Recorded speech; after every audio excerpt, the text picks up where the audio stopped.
આજે હું જયારે બહારથી ઘરે આવ્યો હતા, મારા મમ્મી કઈક આવી રીતે બાકસ અને મીણબત્તી જેવી વસ્તુ મિત્રો કઈક પ્લાસ્ટિકના ટબ ઉપર લઈને બેઠા હતા. મેં મારા બાને પૂછ્યું કે બા તમે શું કરી રહ્યા છો? તો મારા બાએ મને કીધું કે બેટા જયારે આપણા ઘરે આવા પ્લાસ્ટિકના ટબ હોય કે પ્લાસ્ટિકના વાસણ હોય કે પ્લાસ્ટિકના તગારા હોય એ ફૂટી ગયા હોય તો આપણે શું કરવું જોઈએ? મેં કીધું બા એને ફેંકી દેવા જોઈએ. હવે એ પ્લાસ્ટિકના ટબ થોડા કાંઈ મિત્રો કઈ હારા થાય? મારા બાએ કીધું ના બેટા ના, આને થોડા ફેંકવાનો હોય. તો મેં કીધું વળી પાછું બા આને ફેંકવાનું હોય થોડું કઈ આને ઘરમાં રખે છે, હવે તો ભંગારમાં આપી દેવા પડે. મારા બાએ કીધું ના બેટા ના, આને ફેંકવાના પણ નથી ને ભંગારમાં પણ નથી આપવાના. તો મેં વળી પાછું કીધું હવે આને શું કરવાના છે? મારા બાએ કીધું કે જે આપણે પાછી જે મીણબત્તી જેવી વસ્તુ હતી, મેં કે હા ભાઈ એની વસ્તુની મદદથી અને એક નાના એવા બાકસની મદદથી હું તને હાજુ કરીને બતાવીશ. મેં વળી પાછું કીધું ના બા આ થોડું હાજુ થાય. કે સારું હું તને વિડીયોમાં બતાવું. તો મિત્રો તમે જોઈ શકો છો આપણા ઘરે મિત્રો આજે બાથરૂમમાં ટબ હોય કે કોઈ પણ તગાર હોય કે કોઈ પણ એવી પ્લાસ્ટિકની વસ્તુ હોય જે ફાટી ગઈ કે તૂટી ગઈ હોય, તો મિત્રો આપણે આ મીણબત્તી જેવી વસ્તુની મદદથી આપણે હાજુ કરી શકીએ. વિડીયોમાં આગળ વધતા પહેલા તમારા ગામનું નામ અને તમારું નામ મિત્રો તમે કોમેન્ટ કરવાનું ભૂલતા નહીં, કારણ કે અમે તમને સ્પેશિયલથી થેન્ક્સ કહી શકીએ. મિત્રો જે આપણે બાથરૂમમાં જે ટબ રાખતા જે મિત્રો કઈક આવી રીતે આટલું બધું મિત્રો ફાટી ગયું, શું તમને લાગે છે સારું થશે કે નહીં? તો મિત્રો તમે કોમેન્ટ કરવાનું ભૂલતા નહીં. તો મિત્રો તમે જોઈ શકો છો જે પ્લાસ્ટિક જેવી વસ્તુ છે એની મદદથી ને આપણે આ ટબને સાંધવાનું છે અને કોઈ પણ વાસણ પ્લાસ્ટિકના હોય ને આપણે હાજા પણ કરવાના છે.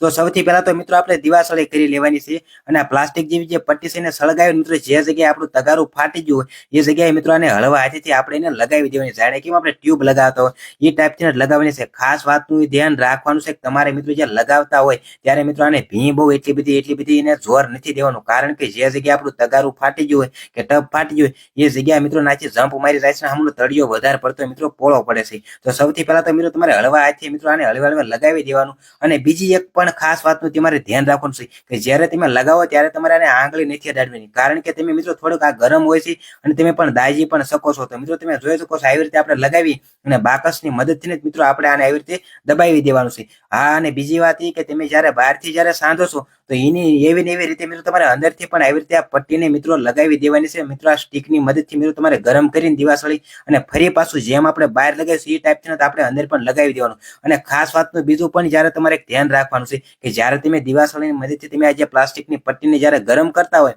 ત્યારે મિત્રો તમારે એનો હાથ છે તમારે થોડુંક આઘો રાખવાનો, કારણ કે જેમાંથી ટીપા પડતા હોય જે મીણબત્તીના મીણ જેમ મિત્રો આમાં ટીપા પડે છે એ મિત્રો તમારું જે ટીપું છે તમારા હાથ ઉપર પડશે તો તમને ગરમ પણ લાગી શકે અને તમે દાજી પણ શકો છો. એટલે ખાસ વાત તમારે ધ્યાન પણ રાખવાની છે ને એવી રીતે મિત્રો આની મદદથી મિત્રો તમારું જે પ્લાસ્ટિકનું વાસણ હોય કે ટબ હોય મિત્રો હાજુ થઈ જાય. તો મિત્રો તમે જોઈ શકો છો આપણે આગળ પણ લગાડી દીધું અને પાછળ પણ મિત્રો આવી રીતે આપણે લગાડી દીધું. તો તમે જોઈ શકો છો મિત્રો શું તમને લાગે છે હાજુ થઈ ગયું છે કે નહીં થઈ ગયું? તો મિત્રો જોઈ શકો છો આમાં મિત્રો કોઈ પણ જાતની તડ નથી રહી કે કોઈ પણ જાતે ફાટલું પણ નથી રહ્યું. તો મિત્રો તમે વિડીયોમાં જોઈ શકો છો આપણે એમાં પાણી ભર્યું છે. તો વિડીયો પસંદ આવે તો લાઈક કરીને શેર કરવાનું ભૂલતા નહીં.